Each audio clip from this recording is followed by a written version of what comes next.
સુરત મહાનગરપાલિકાના કેટલાક અધિકારીઓ સત્તાના મદમાં છકી જઈને અમાનવીય વર્તન કરી રહ્યા છે.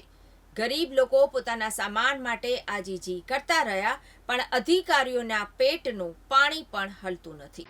સુરત મહાનગરપાલિકા દ્વારા શહેરમાં ગેરકાયદેસર રીતે જે દબાણ કરવામાં આવતું હોય છે તેને દૂર કરવાની કામગીરી ખૂબ ઝડપથી અને સારી રીતે કરવામાં આવતી હોય છે. પરંતુ તેની સાથે સાથે નિયમ મુજબ જે પણ સામાન લાવવામાં આવતો હોય છે તેને પરત કરવાની જવાબદારી પણ અધિકારીઓની હોય છે.